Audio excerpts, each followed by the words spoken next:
Oh, okay. My drink of choice is always the soy latte. That's kind of my drink of choice anywhere, but it's especially beautiful here because of the way you design the little flower inside. I love that. Since I was a really little girl, my grandparents, they set me up with a print magazine subscription, and it was from their collection from the 60s, and it was all kind of retro, very bright and colorful artwork, typography, and things like that. So I got really involved learning about typography at a young age, and it inspired me to get involved with graphic design and follow that pursuit to college and things like that. So really, since I was a little girl reading these magazines, did I kind of go down that path and get into commercial art and then expressive art. My work is inspired by mostly music and traveling and my crazy eccentric friends that are very active in the Stamford arts community.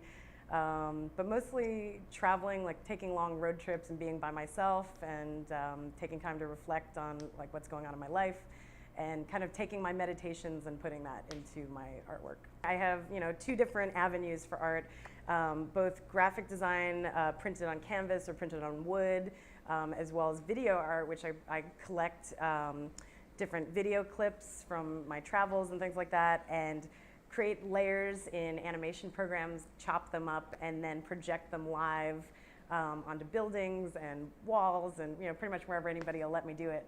And it's a similar process for creating printed works because I'm using something like Photoshop where I'm working with a lot of different layers and colors and textures, and I like to use a lot of handmade elements, and so I'll print some things out and collage them.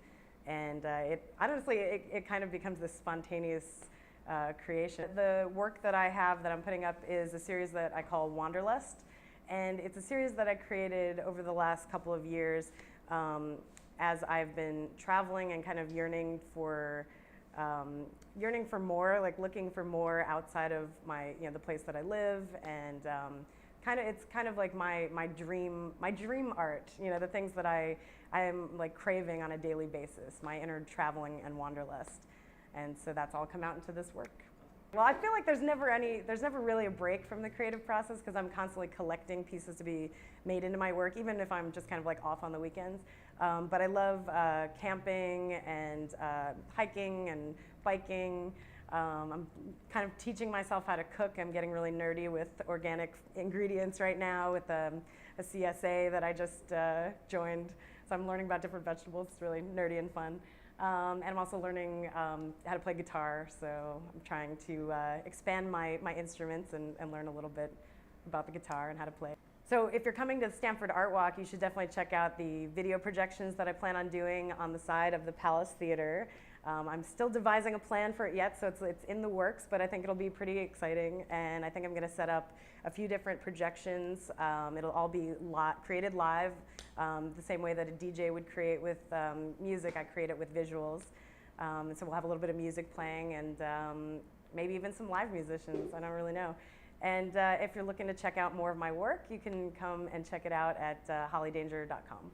Being interested in like the foodie culture, I would say if anybody needs or wants to learn about other restaurants in the area, I'm good friends with omnomct.com, and they've got a lot of great stuff telling you different restaurants and foodie events in the area.